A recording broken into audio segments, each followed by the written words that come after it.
Or you can kick off with a song if you want. Okay. I am actually gonna.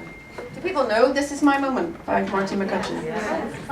Okay, anyone who doesn't know it, out. Anybody who does, put their hands up. This is my moment. This is my perfect moment. I'm lying, all the people are streaming it. Come back, come back. Okay. Well, what happens when you hand a woman one of these? Jeez. Right, I'm just gonna quick this round a wee bit. Morning, all. I don't know how I feel about the fact that the person who spoke before me swore loads, because I have the potential to swear a lot, and I have to really manage that. That was a challenge to you. Well, now you've said things like piss purr. I've never said that. I did say bollocks in a session for the first time last week. I just read it. All right, of course. Okay, so I'm going to try not to swear. We'll see how we go. So thanks for having me here. My name is Laura Willis, and I'm the co-founder of Shine Offline. Shine Offline, what we do is we support businesses to help their staff to have healthy and sustainable relationships with their phones and other digital technology. So I'm here to warm you guys up for the conference today. To start off, does anybody want to guess what percentage of people never turn their phone off? 80? 90? 95? 97? The answer is 71. What about here in the room today? Who never turns their phone off? Who does turn their phone off? So you lot are probably about 71, yeah. Okay. Who would like to turn their phone off? Well, I'm going to ask you all to turn your phones off now. Seriously? Does anybody not know how to turn your phone off? I'm not even joking. There's always one. I think our relationships with our digital devices is quite complex. So when someone invites you to turn your phone off, your initial reaction to that request is quite interesting. Be that, like, that's the craziest thing I've ever heard. Or, oh, someone's given me permission to turn my phone off. Or, holy God, I can't possibly turn my phone off. I think it's really interesting. So also we're going to play a game to warm you all up. You're going to need to focus. So if you turn your phone off, you're probably more likely to be really engaged. So if anybody really doesn't want to turn it off, I'm not going to say we'll leave the room. But I would invite you a little opportunity to shine offline for the next 20 minutes or so. Okay, so as I said, I'm here to warm you all up. I'm going to take you back to the 70s when apples and blackberries were just fruit. And hopefully some of you will recognise some of these images. For those of you who don't know, this is Bruce Forsyth's Generation game. We developed this game when he was still alive. May he rest in peace. I'm sure he wouldn't mind that we're still running it. So this was on the TV back in the 70s, 80s. It was proper family entertainment on a Saturday night on the BBC, and there was part of the programme where there was a conveyor belt of items that contestants had to memorise, and those that they managed to remember they got to take home. And there was always chandeliers and fondue sets and a cuddly toy. I was going to try and get the conveyor belt on the train at Twickenham, but it would have been really embarrassing. So what I've done is I've created a video version of our digital generation game, and you lot are all going to play this in pairs, okay? So to start off, I want you to find a partner and introduce yourselves. So everybody find a partner. Has everyone got a partner? And you're not allowed to play it in threes because there's an unfair advantage. Everybody got a partner? Anybody on their own?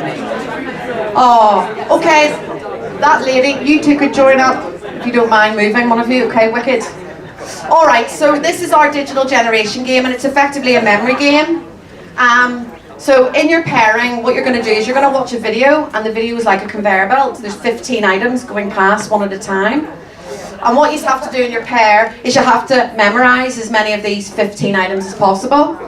But the rules are, you're not allowed to talk until I tell you can talk. You're not allowed to write anything down. And you're not allowed to do what one cheeky bastard, Tick, did about a year ago in a workshop where he got his phone out and started to record the freaking video. No recording the video, okay? So I'm going to give you 30 seconds now to come up with a strategy in your pair. How are you going to memorise as many of these 15 items as possible? There will be no talking until I tell you can talk and no writing anything down. 30 seconds starting now. Switch off.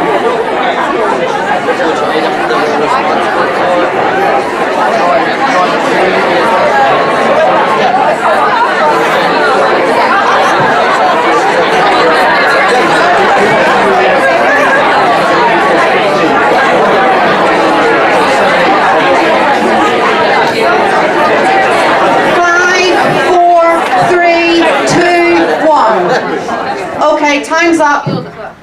Okay, silence please. The video is 45 seconds long. There's a voiceover as well as the items being seen visually, okay? No talking, no writing anything down. Let's play the digital generation game. Loaves of bread. A compass. Box of matches. A map. A telephone. A plug. An encyclopedia. Quill and ink. A rope. Kitchen scales. Wooden letters. Socks. A spider. A tape measure. Knitting needles and wool. Okay, so you now have 30 seconds. You can talk if you want to talk to your partner, but you can't write anything down, okay?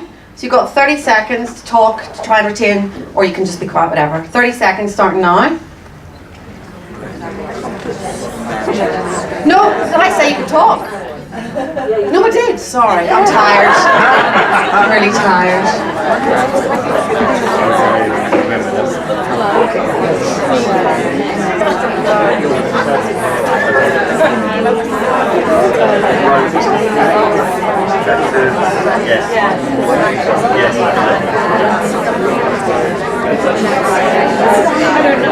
Five, four, three, two, one. Okay, time's up. Time's up. Thank you. Thank you. Thank you. Thank you. Thank you. Everyone happy? They're in your heads? Right, wicked. Just hold them there, and we're going to come back to that in a bit.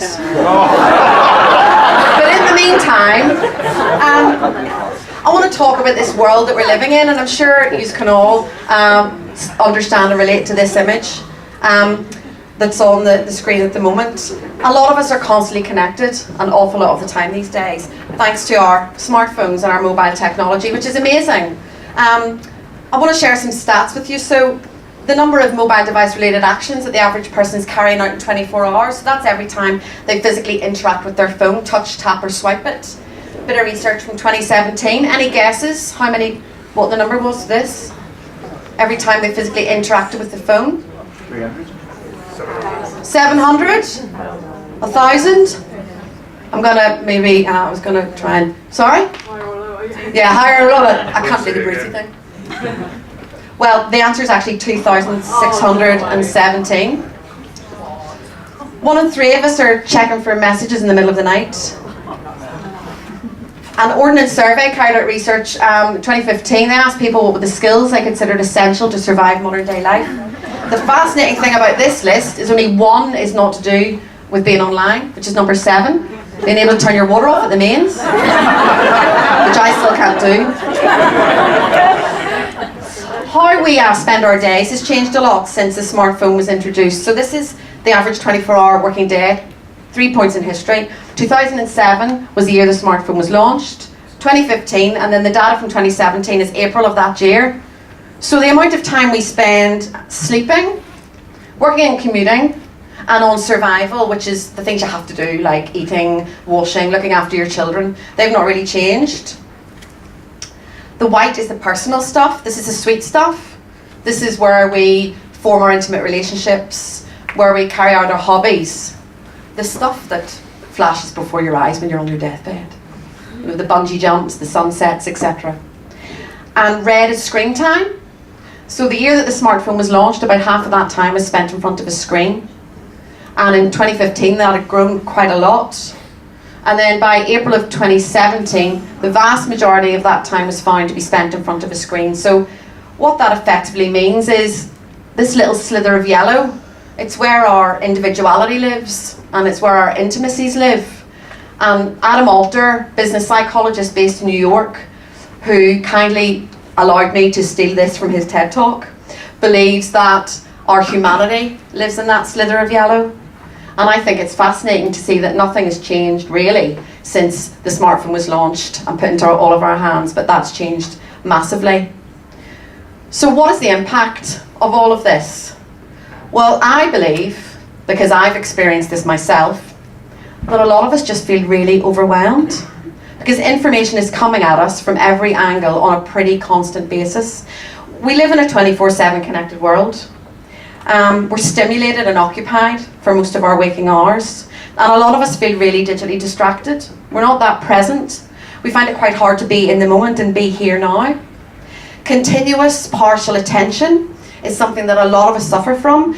If your phone is on your body, in your hand, in your pocket, and you know it can go off at any moment, part of your head is always on it. So you can't really be 100% on with the person that you're with or with the task that you're involved in, because a little part of you will always be on the device wondering when it's going to go off and what it's going to be. And I suppose if we think about then times in our lives, what impact this technology can have on the negative, because you know, digital technology has brought so many gifts into our personal and working lives, but if you don't have a sense of balance and control, that can flip into the negative. For example, when you're sitting working at your desk, whether you're focusing and trying to concentrate or being more innovative and creative, who sits with their phone on their desk whenever they're working? So research has shown that there's a brain drain on your cognitive capacity. Your phone doesn't actually need to be turned on. It just sitting there in your sight line has a negative impact on your ability to use your mind. And who sits with their email open all day? So emails are willy-nilly coming through at their leisure. Again, that's the norm these days. Recent bit of research found that 77% of UK office workers said that a good day at the office constituted clearing their inbox. And I think we can all relate to that. Email was meant to replace the fax. It wasn't meant to replace A, conversation, and B, our to-do list. Because if you write down on Tuesday afternoon what you're going to do tomorrow, and then you turn your inbox on at 8 o'clock, and it's open all day, you might as well just chuck that to-do list out the window, because you're going to spend your day doing what your email tells you to do. It's the way an awful lot of us are working. It's become slowly normalised, but what it means is that a lot of us are flitting all of the time.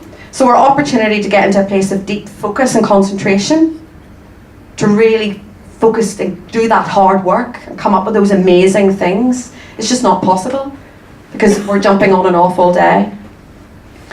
Then in a meeting, you know, it's normal to bring all our devices into a meeting, and it can complement the meeting. We're there to collaborate though, we're there to share from it, learn from each other, come up with ideas, solutions, etc. But if everybody's either on their phone or tapping away on their laptop, there can be an air of suspicion. You know, I spent half an hour preparing this, 3 minutes. Is she on fucking Instagram? What is he looking at?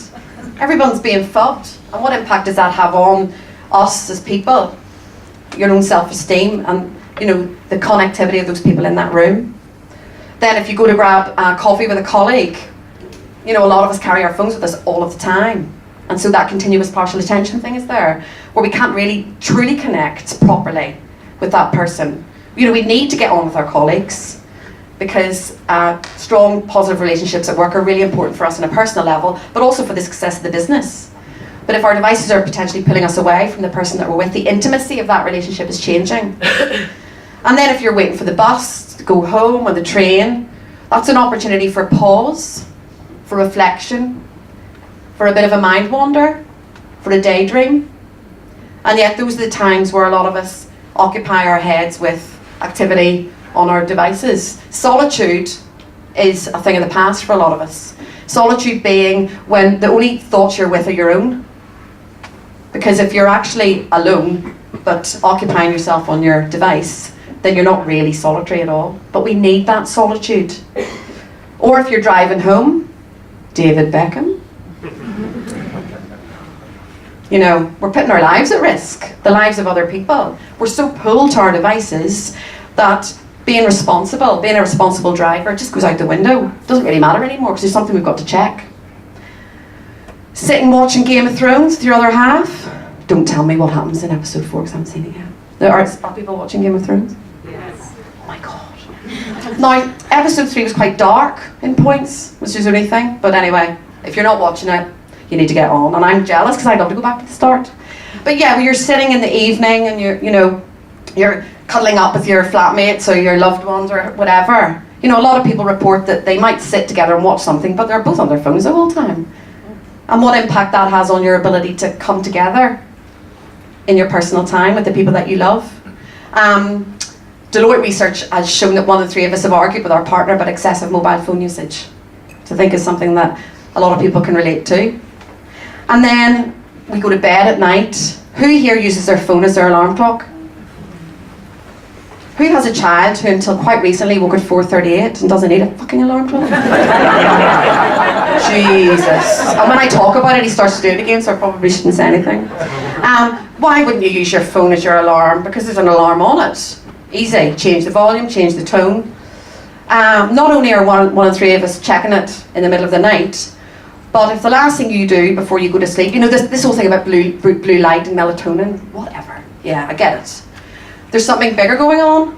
Brush your teeth, into bed, set the alarm, about to turn the light off. I'll just have one last check. Instagram, Facebook, Twitter, news, work email. What have we done? We've invited Donald Trump into bed with us. There's that really annoying client who sent you 1 million emails a day. There's your ex-wife, brushing her teeth. Whatever we've looked at is now in our heads. That's not part of a ritual of getting ready for a restful night's sleep. And yet again, something that we're not thinking about. Then on the weekend, if you've got kids and you're maybe taking them to watch them play football, or you're chilling out and reading the weekend papers, having some me time. Not only are notifications from your personal tech going off constantly, and they're interrupting you being in the moment, but work is interrupting us more than ever. The World Health Organization has stated that by next year, work-related stress and burnout is going to be amongst the world's most prevalent diseases. And that's because gone are the days where you looked at the clock and went, I'll sit on for 10 minutes and look really conscientious. And then I'll go home and I'll rest. And I'll come back tomorrow feeling rejuvenated and ready to go because I've had a break from work. We carry it around with us. There's a macho culture to being available by email at all hours of the day. This is something that businesses generally don't talk about. It's just done. People just are willy-nilly emailing all through the night. And that's creating a culture where people are expected or feel that they should be on all of the time. Chartered Institute of Management research last year found that 80% of managers were spending so much time on their work email out of office hours, it was totaling 44 days in a year. In the evening, on the weekends, on your holidays, you know, people just don't get the break that they need. We all want to live the fullest, best lives possible. We want to do our very best at our jobs and have really rich personal lives.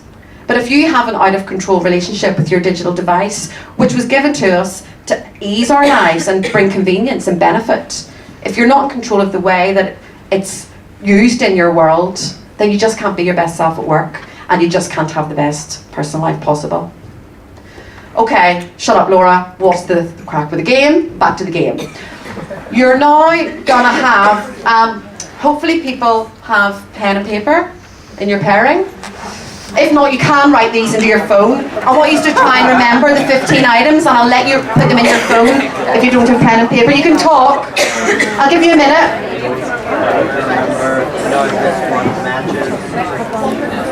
1 minute.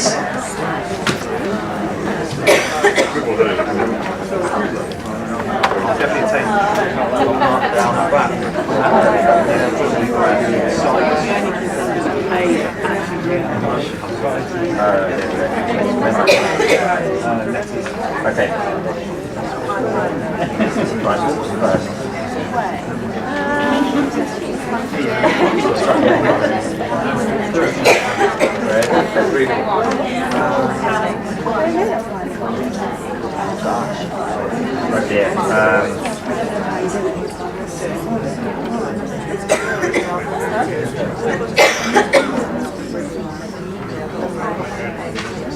15 seconds.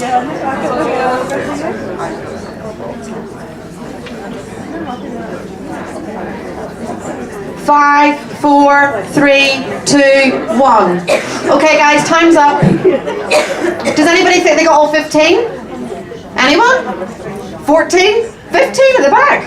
14? Right, I'm going to read them out. You can tick them off, okay? So we had loaves of bread, a compass, a box of matches, a map, a telephone, a plug, an encyclopedia, quill and ink, a rope, kitchen scales, wooden letters, a spider, socks, wool and knitting needles, and a tape measure.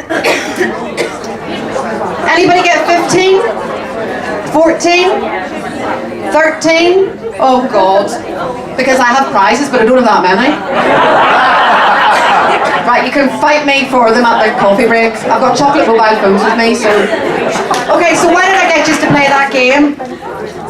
I ordnance survey research where they asked people what were the skills you needed to survive. They asked another question. What were the traditional skills in danger of dying out because of the way that we live and we're so reliant on our devices? And all the items in the game refer back to this list. And you know, I do wonder why being on your phone stops you from having the ability to know how to knit or whatever. Some of these are a bit questionable. But there's some other skills that I don't think they're going to die out, but we're not using them the way that we used to. And they're the skills you lot employed when you played that game. So what skills were you using when you played the game?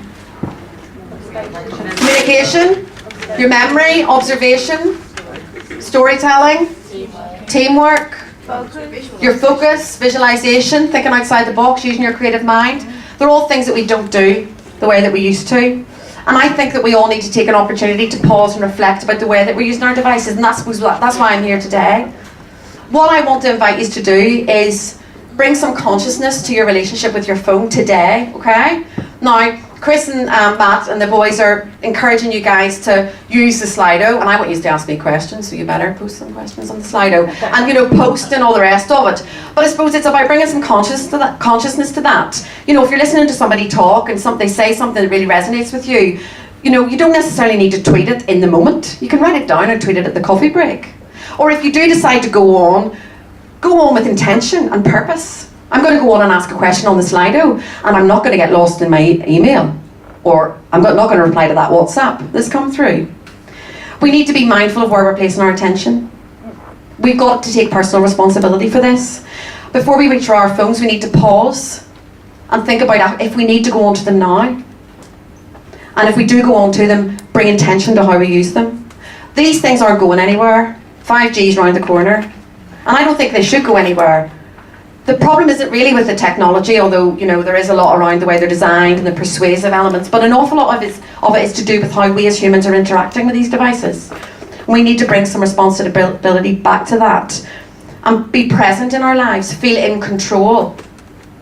Because these devices can ultimately make us happy, but for a lot of us we just feel overwhelmed and overworked because of them. Today's about putting humans on top of the agenda, and I would say that a lot of us feel really stressed because life's really busy. And one of the things that adds that sense of busyness is our bloody phones. Because it's 24/7. It's constant. And we all need breaks. As human beings, we all need breaks. And thankfully, organisations are starting to really assess the impact that their people's technology is having, their personal technology and their work technology is having on their ability to be happy and perform and be well. So I'll leave you all with that. Fighting for the chocolate mobile phones, and good luck shining offline. Right.